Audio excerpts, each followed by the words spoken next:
Thanks for tuning in live to Proline TV, the Arlads Football Network. I'm your host, Greg DePalma, as we talk some more college football. We're almost in August, so you know camps are starting all over the country, both NFL and college football, and we're here to deliver the very best content we can by going to the source. And for the first time in several years, we have the opportunity to talk about Utah. Josh Furlong is joining us. And Josh, thanks for doing this. Appreciate your time. Happy to be here. I always love talking football. It's never a bad day doing No, that. It's not. We have tough jobs. Okay, so I have to ask you about your background. Tell me a little bit about it. Tell us a little bit about KSL.com. Yeah, KSL.com is a local news website in Utah, based in Salt Lake City. I graduated college from Weber State University. Damian Lillard and I were classmates. Awesome. He wouldn't say me, right? That's great. But no, I graduated and took a job at KSL.com and have been there ever since. And I've been covering Utah in some capacity since 2011. Really, the time when Utah transitioned to the Pac-12 is when I started. So, been following them for a long time. I'm the sports director there now, so I oversee a lot of the sports content, or all of the sports content there. So I get to see a lot of different things, but Utah is primarily what I follow on a day-to-day basis, and that's kind of been that way for quite a while. Well, it's a beautiful part of the country. It's definitely on my list of destinations. I'm looking for. I'd like to head further out west, and I'm thinking about any number of beautiful parts of the country, including the Salt Lake area. So.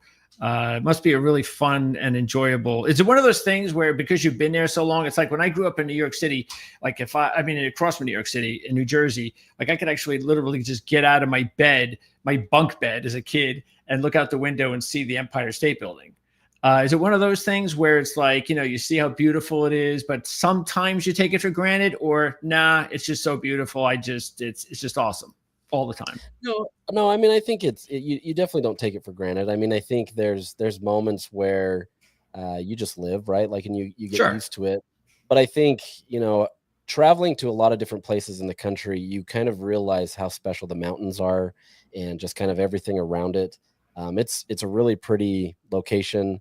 There's a lot to do, especially if you're outdoorsy. And so it's never a bad situation here in Utah. I mean, it's I've lived here for most of my life, so it's not been a bad situation at all. But No. You never get old to it. When I think of Utah football as well, it's like if I ever see them playing, like when it's like sunny out or it's like daytime, I'm like, where are they playing? Because you kind of identify with Utah in these football games with the night games. Is that on purpose? Not real. I mean, I guess it depends. I mean, for years, Utah fans loved night games, and they feel like there's a different vibe at night, right? Like day games are fun, and everybody has their fun doing that. But I think there's something special at Rice-Eccles Stadium, and you can't really quantify it, that when the lights go out, it's dark outside, it turns into just a completely different atmosphere. And so I would say some of their best wins, if you were to look in the annals of all their history and the recent success, have probably happened at night, just simply because it's been a great environment. It's a great opportunity for them, and something changes at nighttime, and it's a great venue. All right, Josh, let's talk about this team now. So Kyle Whittingham, only behind Kirk Ferentz, longest tenured, same school coach in college football, FBS. We got all that. Last year was kind of tricky, and there was a lot of people, especially outside of the area, that were wondering, I mean, is this it for Kyle? And that's what happens. We thought the same thing about Gundy. You can be successful for as long as you are, but when you have that off year at this point now in this era, social media and all that, you wonder, is it time? But apparently not. But first of all, let's talk about Whittingham. And has he talked at all about retirement? Has he talked at all about his contract? Has he talked at all about how much longer he wants to keep coaching? He'll hint at it from time to time. And, he's for as public as he is and as well known as he is, he's a very private person. And so he doesn't want anything to take away from the program, right? The players, the coaches, that kind of stuff. So he'll never bring that attention to himself. Even if he knew today that he was going to retire, he wouldn't do a farewell tour. He wouldn't do any of those types of things. And so I think for him, he at least publicly says he treats it as a day-to-day thing. As long as he's still having fun, he's going to continue to do it. And to some extent, I truly believe it. I think he doesn't think about that kind of stuff because he's finally in the situation, right? And so I think, as it was nearing the end last year, I think the consensus was that Utah was going to be with a new head coach. Going into the last game against UCF, I was there on the road. Everything felt like this was the final thing. They get a win, at least you win the season in terms of going out on a 5-7 season with a win. But like everything felt that way. But you could tell that there was something different, and he just doesn't want to leave on that sour note. Sure. I don't think they have to be in the playoffs. I don't think they have to win the Big 12 title for him to feel satisfied, but I think those are definitely the goals that he wants. He wants to at least experience that opportunity, but at the very least, I think he wants to just go out on a high note, and I think he deserves that. So, I mean, I think that's kind of where he's at right now. So you think basically it could be at any moment. It could be, and most likely, if they have a winning season this season, no matter what happens, you think this might be it. Yeah, for sure. Okay. And so they're saying Morgan Scally, the defensive coordinator, the long-term guy, 100%. He's the guy in the successor, or not 100%? I mean, it's as close to 100% as you can get with a guarantee, right? I mean, I think the way that they've written Scally's contract essentially says the job's his. They've already laid out a salary for him, So, I mean, I think something crazy would have to happen where it's not him. It could happen. But, everything is being transitioned to him, and he's been taking more responsibilities with Kyle. Kyle's still the guy, right? Like he's the one that's going to answer everything, but he's included Morgan Scally into this a lot more and has allowed him to kind of learn the ropes, so to speak, before he even takes over as head coach. So the transition, some may feel like there's going to be some change. There will be, because Morgan has some differences in how he approaches it. But by and large, it's going to be a pretty seamless transition because they've already been slowly kind of making that transition as it goes.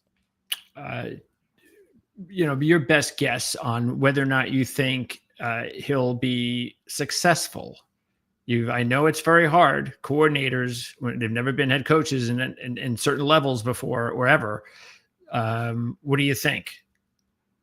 Yeah, I think if he can keep kind of the core around him, the coaches that have made it successful at Utah, I don't think that there would be too much of a drop off, right? I think they've built kind of this, I hate the word culture because it gets thrown around so much, but I think in their case, they really have built something that has been the staying power, right? Kyle's been there for 20 plus years. And so I think when they talk culture, it means a little bit more than, somebody who's been there for a year or two and is like, yeah, this is our culture. So I think if they can continue that consistency of kind of taking what Kyle has and kind of adapting it or amending it a little bit, but still keeping it true to who Utah is, I think Morgan's at least set up to be successful. Whether he will or not, that remains to be seen, right? But I think he behind the scenes, he's been a big key to their recruiting base. That's important. He's the guy that is the one that everybody gravitates to. So I don't, anything can happen, but I think they've set themselves up in a way where he is as close to Kyle without being Kyle, and also not just being a carbon copy as much as possible. That as long as they have the similar mindsets and the similar positions around them, I think they should be okay with Morgan. Okay. And just to refresh everybody, so last year, I mean, I guess if you had to sum it up, it was really a very injury-plagued season, very unfair to grade the team. They get off to a great start, 4-0. They almost ended the season on an 8-game losing streak, as you said. They got that win, at least to get something positive going into the offseason without a bowl. They wind up losing. It was, 5 of 7 by 8 or less, 3 by 3 or less. And a lot of that had to do with the offense. They were down to their 5th quarterback. And again, injuries and lack of production. So there's a lot there, but most of it definitely on the offense. And so that's why it was important to bring in a new offensive coordinator and a new quarterback that played with said coordinator. So talk about this New Mexico connection Utah has right now. Yeah, I think this is the reason they brought in a new offensive coordinator is they needed to adapt with the Chimes, right? Andy Ludwig was a guy that if you could understand his playbook and you could mature through the system, you could probably get it down and do well, which is what Cam Rising did. The problem is when you didn't have a quarterback, aka their freshman last year, true freshman, it became a disaster because there wasn't a lot of opportunities to be able to adapt, especially to a transfer portal where there's guys churning, a lot of movement there. With what they brought in with Jason Beck, it's much more similar to what a lot of the high school players know already or schools are using. It's a spread offense, RPO based. There's a lot of it's less pro style offense where you have different things, different triggers, different things that you have to look at from the defense. It's far easier in the sense that, okay, you're an X receiver, this is your route. Y receiver, here's this. You may have some different plays off of that, but for the most part, it's a pretty simplistic without being overly, simple, if that makes sense. Sure, so I think to them, that's what they needed for the changing times is they were having so much turnover in the transfer portal trying to get guys in, but those guys weren't having success because their offense was way too complicated. It was like reading a Bible to try to figure out what was going on. So Jason Beck brings a lot of that. Devin Dampier obviously understands that offense and is pretty solid in that. Had a great season last year, led New Mexico to the 4th best offense in the country, with a team that on paper should be far worse than what Utah should be, right? Yeah, so New Mexico. Yeah. I mean, they're fine, but I mean, Utah should be better, and I think that's kind of the impetus to why they made this change, and it just made perfect sense, the timing and everything. So, it should work, but injuries play a factor, and everything kind of factors in that way. Does Devin have another year after this? Yeah. He's going in his junior year, if I remember right. Okay. Well, that's important to have that extra year. You don't want it to be like a one and done situation. And then where are you next year? So, and so Zach's little brother, is he definitely the backup? He's in a battle for that QB2 spot. The problem that he had is he had so much confidence going into the season last year, but he was kind of the one that everybody focused their frustrations in on for that bad offense. Okay. Granted, he made his own mistakes, right? Like there was things that he needed to do better, but he was never really given a great opportunity because that offense was so complex. And it was like he didn't know half of the season if he was even going to start that game. And so it was like this challenging situation to try to get him available. And it's just a true freshman trying to go through the motions, trying to get there. And it was tough. So, I mean, he's definitely in the mix, but I think his confidence has taken a hit. They also have a true freshman quarterback in Bird Ficklin, who fits probably more the Devin Dampier style of play. Okay. And so that it will be really interesting to see how they balance that and see who is going to be that QB2. But Isaac has potential for sure. Yeah, I'll just pop up from time to time the Ourlads current depth chart. And by the way, if you happen to notice any changes, differences, please let us know because we know these aren't perfect because it is college football and anything can change as far as the depth chart. Okay, so there it is right there. All right, so I tell you what, let's stick on the transfer angle. So again, Dampier comes in, but there was also a receiver that came in. That's Ryan Davis, right? So Davis comes in from New Mexico. Larry Simmons comes in as one of the top receivers at Southern Miss. And Tobias Merriweather, I remember Merriweather talking to Kyle Kelly, who is the main recruiting analyst that we've talked to at Notre Dame for several years, talked very highly of Tobias a few years ago when things didn't work out. He goes to Cal last year, and now he is on Utah. So just talking about the receivers, including Otto Tia, by the way, who comes from Utah State. And we actually have him listed as a tight end. I don't know what the situation is there, but we know he was productive at Utah State. So talk about the receivers because Dampier looks like he's got some weapons. Yeah, just quick on Otto Tia. He did move to tight end. They feel like his skill set and his length and everything fits there. So, that'll be interesting how he moves there. But in terms of wide receiver, I mean, this is going to be the position group on the offensive side of the ball that has the least amount of understanding, right? Like there's a lot of unknowns just simply because you don't know what you're going to get out of these receivers. As you mentioned, Tobias Merriweather, there's a lot of praise about who he could be, but it's always been could. Yep. There hasn't really been a lot of production to showcase that. Had some injuries that, that have hampered that. He is 100% though a wide receiver 1 type talent, and if he can take effect here at Utah got a slam dunk in his transfer, right? So I think he's effective, and he's a guy that can absolutely be somebody that can be a difference maker for Utah and a vertical threat. But it's going to be a challenge to see how that goes, right? Outside of that, Ryan Davis, he's a guy that because he came from New Mexico is just simply going to have a leg up on this offense. Kyle Whittingham has said that they're going to pretty much, it's not a quite carbon copy, but it's going to be pretty similar to what they ran at New Mexico. And so just having that familiarity with the offense as well as Devin Dampier is going to give him a leg up on that competition. So I think you're going to have some opportunities there where he can be the guy. I don't think he's, your star guy that everybody's going to go to, but Sure. I mean, in these short to intermediate route passes, I think he can be absolutely effective. Larry Simmons, there's been a lot of good talk about Larry and his offseason progression. It wasn't, it wasn't one of those things where he wasn't talented. It was more just a situation of, can he be able to adapt to Utah and be able to do it? And by all accounts, it sounds like in the offseason workouts, he's been one of those guys that have really taken effect. So we'll see. I mean, right now on paper, like you have right there, they're set up to be able to have success, right? Like, Yeah. and I don't know that Utah has to have like this dynamic passing attack. They're never going to be an air raid type offense. They're always going to establish the run first. And so I think what Utah needs more than anything is to make sure that they can at least have enough deep threat, opportunities that it allows them to be able to relax that defense. And then Devin Dampier and all the other guys that are going to run the ball or do whatever they're going to do, it's going to make it much easier for them. So I think, although not integral necessarily to like the main focus of this team, they're 100% the X factor in terms of just being able to be productive and allowing Utah to be able to be successful. But I don't know that you need like these otherworldly type receivers for Utah to be successful.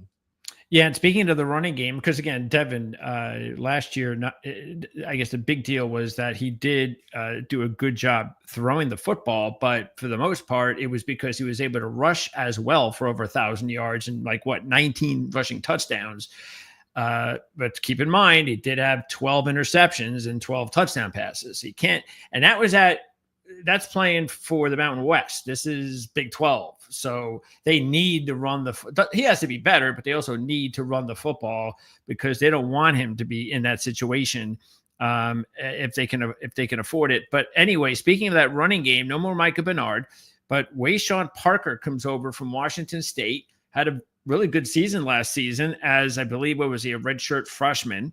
And also, and even a couple other guys they brought in, Rogers and Duke, nice production. I think they combined for somewhere about 500-600 yards last year. So yeah, this is, like you said, this is about running the football. Parker clearly the number one, it looks like. Is there anyone else besides Parker that you think we should keep an eye on? But let's stick with Parker first of all and some of those transfers. Yeah, Parker 100% is that guy, barring somebody just absolutely showing out and fall. I don't believe that's going to be the case. Parker came in expecting to be the top guy. He was a number 4 rated recruit coming out of in the transfer portal. So, I mean, this is a guy that has a lot of expectations placed on him. They feel really excited about him as establishing the run, especially if you compare him with Devin. Those two can really work off each other.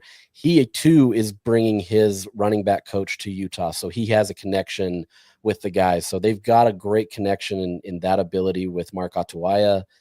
This is a great situation where their top skills players have a lot of the guys that they've already been coached by. So, and Mark Atuaya and Jason Beck have worked together in the past. So it's some nice consistency there that works. Now, beyond that, Nakari Rogers, he's a guy that, once again, New Mexico guy, he's going to understand that offense and he's going to understand what to do.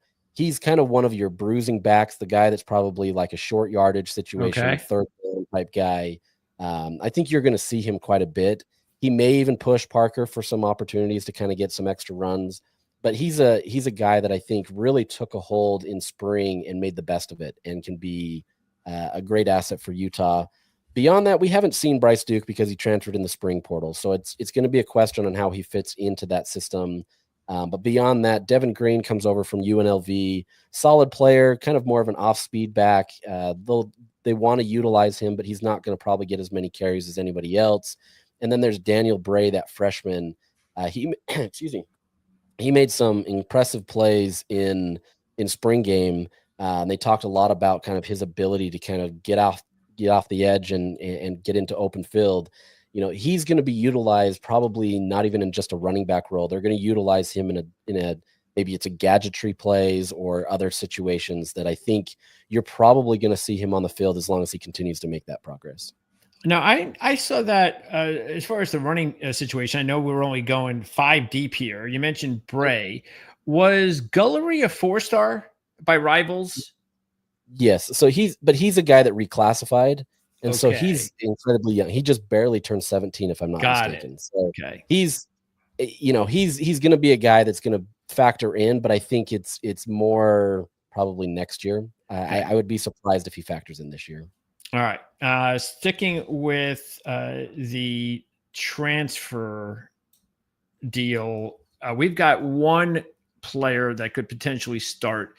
What do you think about that? Do you think Blake Cotton? Do you think he's going to start? Do you think he's slated to start? Or do you think any other transfers on defense might be able to either start or be important contributors? It'll probably be him or Don Saunders who are fighting for that corner spot. There's, they both had their successes in spring. I'm trying to remember. I think one of them got injured I think it was actually Blake that got injured slightly. And so that kind of set him back a bit. But by all accounts, it sounds like those two guys are in the mix. Jalen Mosen and then JC Hart, they're in the mix as well as guys that can develop. We just haven't seen a ton from them. Okay. And so it'll be interesting to see kind of how they factor in. But I would assume that kind of what you have there is going to be pretty consistent. Rock Caldwell, he's had some up and down moments. I think they like his potential. It just needs to click a little bit more. And I think if he made that progress over the summer breaks and he comes into fall camp and I think there is true potential that he could be in that rotation. It's just a question of kind of how he developed in the offseason. Okay, let's kind of slide now into the top recruits because a couple of guys here are also 4-stars here. Carson Kafusi, and also Christian Thatcher. And matter of fact, I can pop up the current Rivals recruiting ranking here, which for Utah was 44 with the 3 4-stars. They also had a high 3-star quarterback in Becker, so we could talk about him too. But talk about those defenders and whether or not you think they or any other defenders, as far as true freshmen, might have a chance to contribute. Yeah, Carson Kafusi is probably the guy. He's come into the system and already in spring was impressing a lot of people. At least on the defensive side of the ball, right? He's a guy that really just kind of fits the prototypical style that Utah wants in the defensive players. And so I wouldn't at all be surprised if he's at least factoring in there. He's aggressive. He can create some havoc plays and get into the backfield quite a bit. So I think they really like what he can provide. Beyond that, it's going to be a question of who you get outside of that. You do have some other players like Christian Thatcher, but he's just got so many players in front of him that I don't think you're going to see anything there. Like I said, with Racing Hillary, that's tough. JJ Buchanan, he can play both sides of the ball.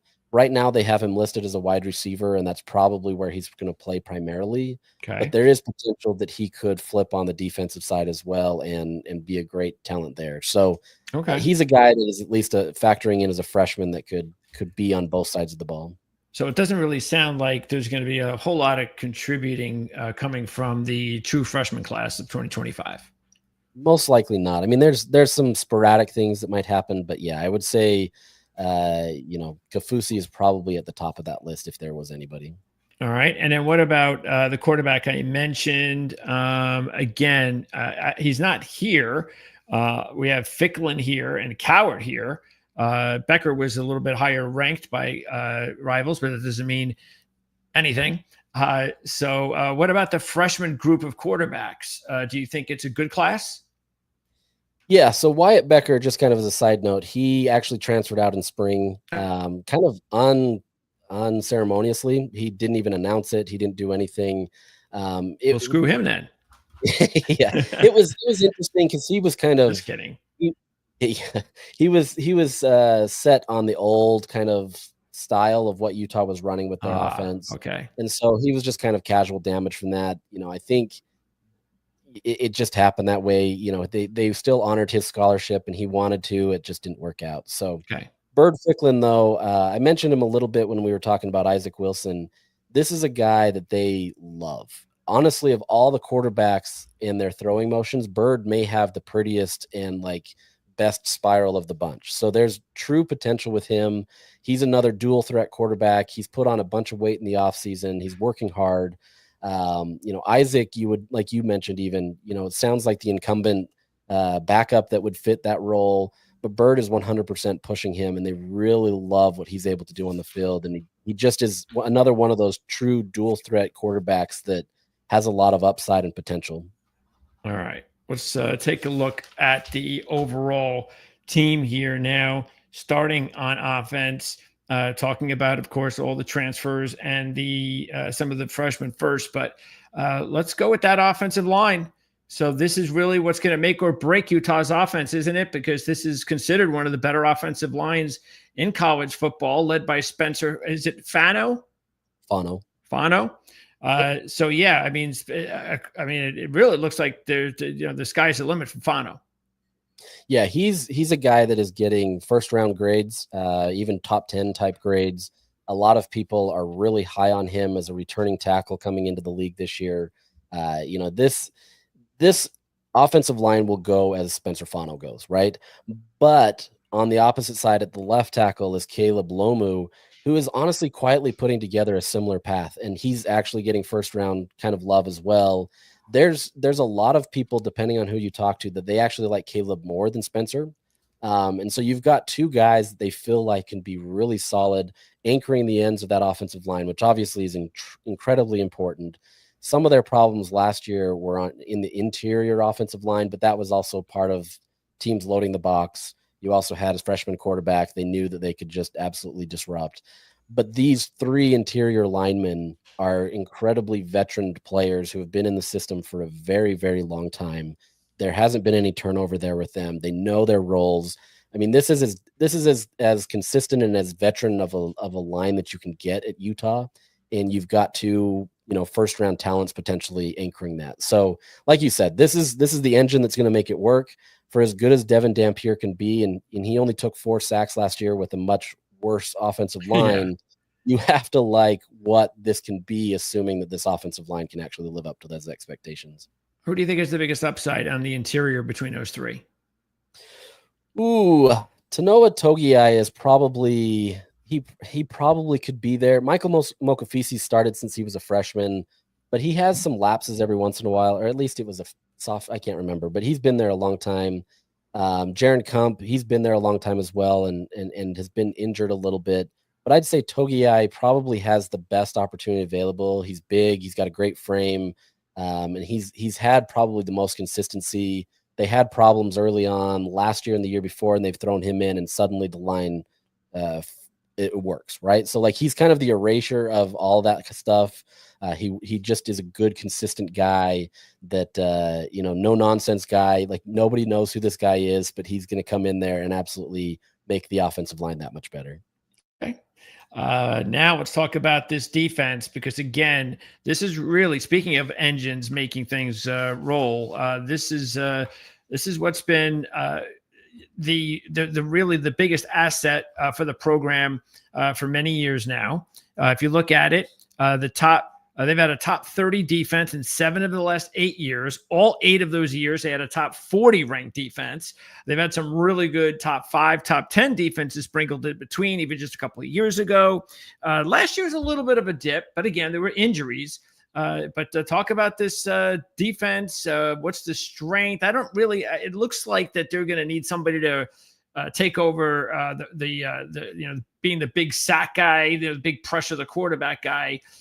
So we'll talk about some of the star type players that we need to be keeping an eye on. Yeah, this defense at Utah, it's never really a question that they're going to be good. They may have years that they're not as talented as prior or whatever, but you can pretty much bank that Utah knows what it's doing on defense. And I think you're going to get a lot of that this year. Just starting with the defensive line, you do have Dallas Vakalahi, who picked up last year, really kind of coming into his own. He's expected to be a breakout player there in the interior part of that. Aliki Vamahi, he's a veteran guy who's been there forever. He's had some injury problems, and so that could potentially keep him out. But you've got two guys that understand their assignments. They fit the model that Utah wants to run, and they're going to clog those lanes much better probably than last year, just simply based on kind of how they're utilized. And then on the outside, Logan Fano, so Spencer Fano's older brother, who actually lines up against him. Those two have gone against each other That forever. must be fun. Yeah, they have their fun. Yeah. Logan Fano, he had an ACL injury a couple years ago that kind of he was able to play last year, but it slowed him down a bit. But he's a guy that if he can get back up to full potential, and it sounds like he's there, he was getting into the backfield with regularity, creating havoc plays, getting those sacks, getting everything that they need to. He has that potential to be that guy. John Henry Daly has really kind of come into his own as well. Utah feels really good about being able to rush that line, feel like they've got the physicality to be able to overpower teams. Okay. And then behind that, you've got Paul Fitzgerald, who's, I would say John Henry Daly and Paul Fitzgerald, at least going into fall camp, are probably 1A, 1B type players. They really like what they've got with both of them. They feel confident there. And then even Cash Dillon is another guy that he was a freshman last year, came in. They were already talking his praises last year, and I think he's only made more progress this year. So they feel really confident in where they're at there. I can continue with linebackers. Yeah, do they play 2 or 3 linebackers most of the time?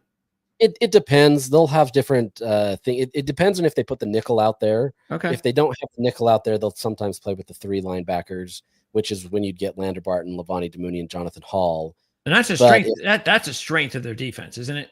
Absolutely. Those are 3 veteran players. Jonathan Hall is a little bit more.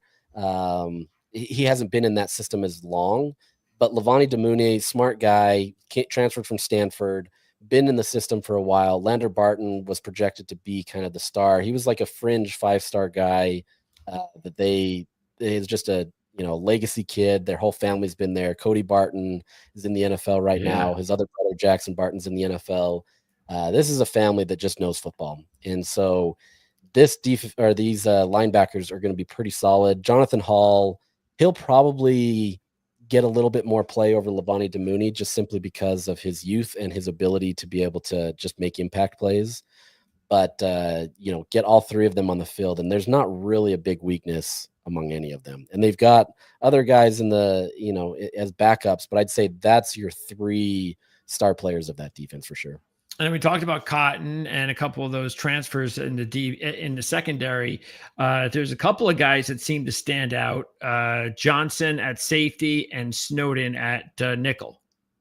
Yes, Smith Snowden 100% is a guy that they have him as nickel, but because of his effectiveness on the field, there may be chances where he plays corner because they want him in the game, impacting it at all times. And so, depending on how they utilize this defense, they want to have him on the field. So he's a guy that they love. He's a ball hawking player. He can go toe to toe with a lot of these players.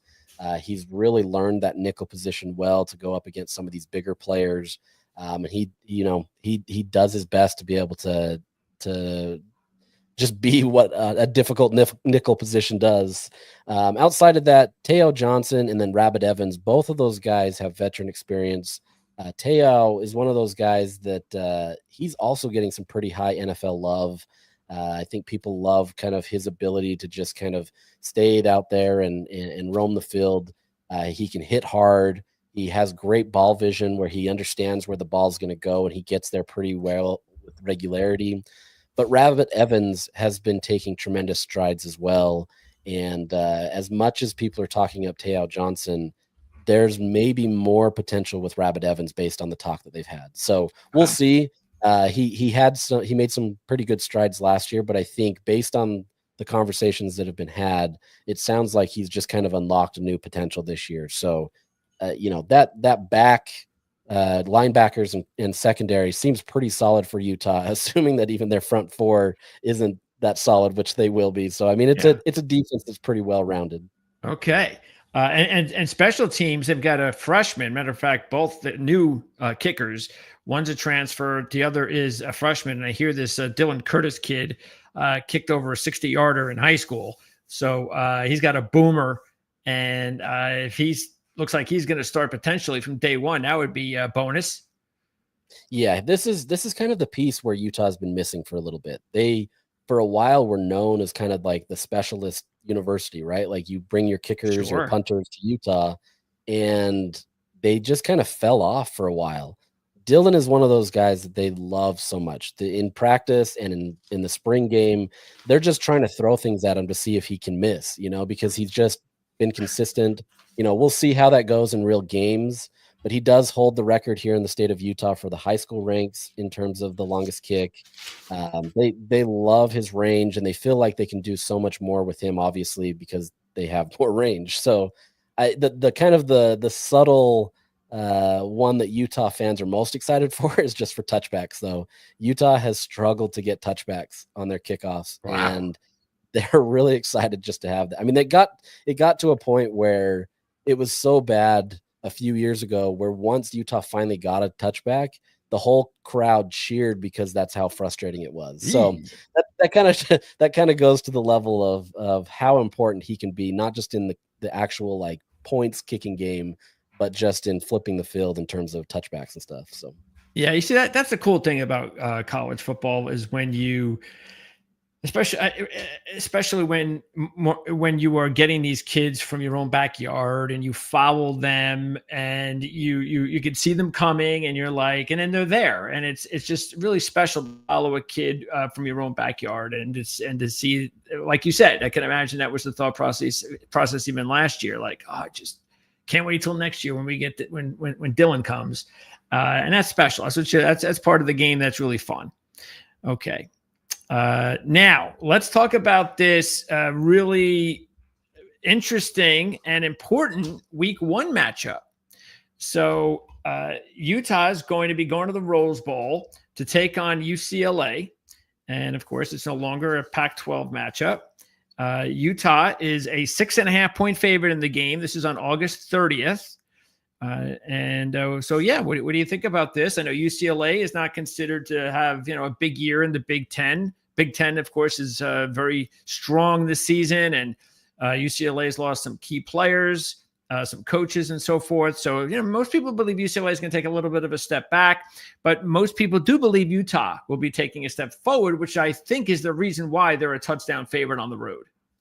Yeah, I think that's a good reason for it, right? I mean, I think both of these teams have enough questions around them that it's hard to really predict this game, right? I think UCLA will likely be better than what they were last year, and I would have to assume that Utah will be as well. But I mean, I think the familiarity that these two programs have with each other makes it kind of more intriguing as a non-conference game. Utah's obviously been to the Rose Bowl many times. They understand the venue. They understand who UCLA is. Obviously, different coaches now, and they haven't actually experienced this coach since they split. But this becomes a game where I think it's a great test for Utah, to be able to see if they really have made the inroads that they think they have.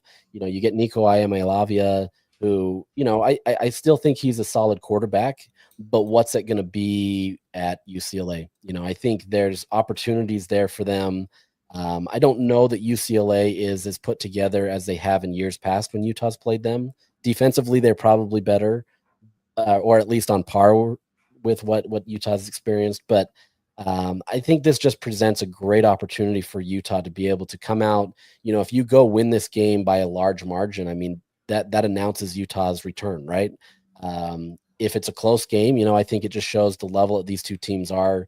And if it's a loss, I think it doesn't hurt Utah necessarily, but I think you kind of take a step back in kind of the predictions that you have for this Utah team. So, I know week 1 is always kind of an interesting game. Some teams go with the FCS game. Utah's deciding to go this way, but I think this game more than any will be a big measuring stick for the program to see, have they really made the strides that they need to be able to get into a Big 12 conference that, they feel like they can, I want to say run, but they feel like they can be competitive in while still knowing there's going to be some challenging games along the way. Yeah, right now, matter of fact, let's see, they are here considered pretty much neck and neck with K-State, Arizona State, Texas Tech for the conference championship. And then, of course, not too far behind, Baylor, TCU, and everybody else. And we know what happened last year. Of course, that's such a big story with the Big 12, and they don't want to put out rankings anymore. Boo-hoo. But yeah, it's just going to be wide open. But just to prove what we just talked about, yeah, Utah's getting the respect here as potentially one of the teams to beat early in the season.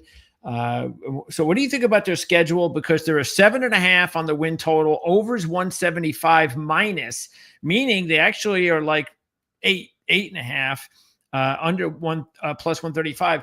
And when I looked at the schedule myself, I did kind of lean initially towards understanding, yeah, okay, I could see this team winning 8 games. The question is, with that big of a number, do I want to go 9? So, and boy, if they're going to go 9, they sure as heck better beat UCLA. But after UCLA, they have a couple of winnable games. Not that Wyoming is easy, because we know Wyoming can be tough, especially more than anything on the road. When you play Wyoming, you'd rather play them at home. Yeah. But when they're on the road, you never know what's going to happen. It's better to play them, though, I think, in September than in November. That's for sure. But that is no easy game. And then all of a sudden, the Big 12 kicks in with a real tough one initially, but at least it's at home against Texas Tech. Yeah, this schedule for the frustrations that you can look at, whether you're playing Texas Tech, BYU, Arizona State, Baylor, top teams that are in contention for a Big 12 title, a majority of those, all but one, come at home. And so I think Utah gets a great opportunity where they're going to be some tough teams, right? You're going to have Texas Tech, you're going to have Arizona State, you're going to have Baylor. Well, Baylor, actually, let me adjust that. They're actually on the road as well. Sorry. But you do Kansas State. That's who I was thinking of. Thank you. You do get a lot of these tough games at home. And so, you have to like your chances that at least you're going to give your best effort there. Sure. Yes, you do get, Baylor on the road. And I think this environment, we're going to know a ton in November whether this Baylor team is real or not. And I think they probably are. Yeah. But I think that could be a very difficult game for Utah traveling there, especially if both of these teams are in contention or if Baylor's better. I think this becomes fun. The real benefit that Utah has in this, though, is in that whole October-ish area, they have a full 6 weeks where they don't leave the state of Utah. They go from a bye, if I remember right, they get the Arizona State game, or it's a bye at an Arizona State game, and then you go to Provo, but you're still in Utah. Yep. And so for the full 6 weeks, you're in the state of Utah in the middle of your schedule. You get 2 byes in that area. It becomes a great opportunity for Utah to kind of not have to worry about all the other outside drama that it is. And so I think there's potential there. I don't know if that means anything in the schedule at the end of the day. It should. But I think sure.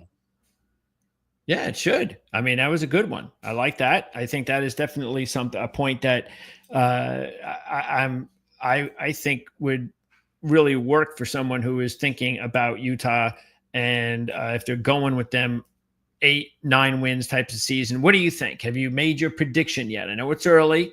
Are you waiting for camp and all that before you do, or do you kind of feel that you kind of know what kind of a season they might have at this point? Yeah, I mean, I think I kind of say my floor is 8 wins. I don't know that I can get to an exact number, but I think 8 is kind of the benchmark for this team. I think they have a great potential that way. I could see them getting 10. I just don't know how likely it is. I think 9 is probably the sweet spot there. You have to imagine you're going to lose some of these games, but I think it's a good position for Utah, far better than what they were last year. And quite honestly, 8 or 9 wins could get you in a Big 12 title game, depending on how it goes. So not the end of the world. It'll just depend on how these other teams kind of shake out too. Yeah, I kind of feel that way as well. I think I really feel confident about an 8-win team. 9, I think, that's all going to depend. But either way, it looks like it's definitely back to being a bowl season.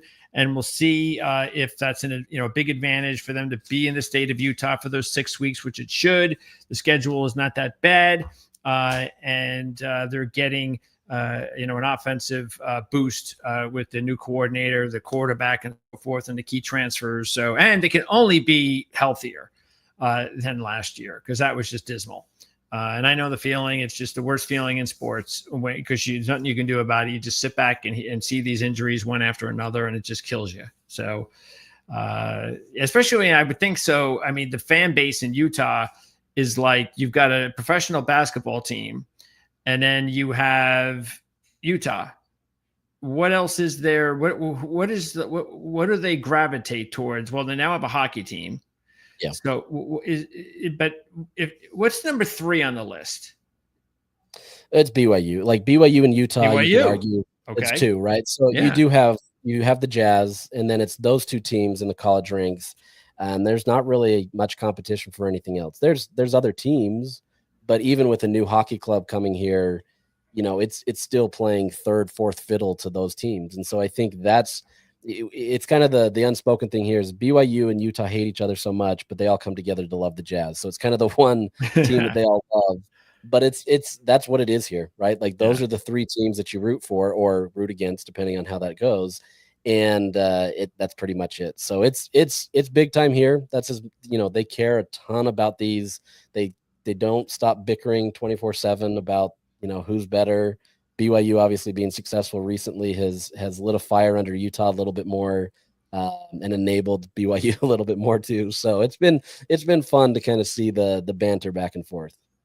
Josh, I appreciate it. Hopefully, if the season goes well, I'll look forward to giving you a call. Maybe we can have a nice quick discussion about an opponent on the schedule. And who knows? If it's even more special season than that, then maybe more than one. I would look forward to that. That would be great. I'd love it. Josh, appreciate it. We'll have links in the description. You can check it out, find out all about how to follow Josh and everything covering Utah Utes football. So, Josh, I appreciate it. I look forward to talking to you hopefully later this season. Sounds great. Thank you. You got it. All right, that's Josh Furlong. And I don't know what happened here with this. Let's see. Does this get fixed up? Probably not, right? No. Anyway. We are going to be talking more college football tomorrow night, Iowa Hawkeyes. I think that's at 7:30, 8 o'clock range. So you can check us out when we talk about another Big Ten team on our schedule. And I believe that's it for college this week, but we have the NFL. Oh, wait, was that next week? Let's see. No, we have Miami on Wednesday night. So we have Iowa State. We have Iowa on Tuesday night, Miami, the University of Miami Hurricanes on Wednesday night. And that's it for our college football. NFL, we have the Jets talk on Wednesday. We have the Carolina Panthers talk on Friday. And I believe that's it right now, because we're just popping up the interviews left and right. We're going to have tons more interviews coming up next week and the week after that, all the way till the beginning of the season. If you haven't already seen our library of interviews, you can check it out. Already have spoken to our BYU insider. So you want to know about what's going on with BYU, you can check that out. Actually, I think we have a link in the description of this video already. So you can just pop that up, find out what we did, what we talked about with BYU football this year. And I think it's, for speaking from the East Coast, I think it's great when you can have good football programs in the West Coast like BYU, Utah. Used to be UCLA and USC going at it in the Pac-12. Now they're going at it in the Big Ten, which is really kind of weird. But, those rivalries in college football is really what it's all about. And hopefully both Utah and BYU will have a good season. So when they play later this year, it'll really mean something. I know it meant something last year when BYU was undefeated. I know Utah fans don't like what happened last year. Maybe they can get a little revenge this year on the Cougars. So we'll talk more about that game later, of course, this season. And maybe that'd be perfect week for us to maybe check back with Josh at some point. Okay, so thanks a lot for tuning in here. We'll see you again tomorrow. Our next broadcast is going to be for our NASCAR and F1 fans at 4 o'clock right now tomorrow. Anything can pop up, by the way. So this is just our temporary schedule. And make sure to subscribe to the channel. This way you don't miss any of our shows. But that's going to be 4 o'clock, NASCAR F1 talk. And then that'll be followed later in the evening tomorrow night when we talk about the Iowa Hawkeyes. So thanks for tuning in here on the Proline TV YouTube channel and the Our Lads Football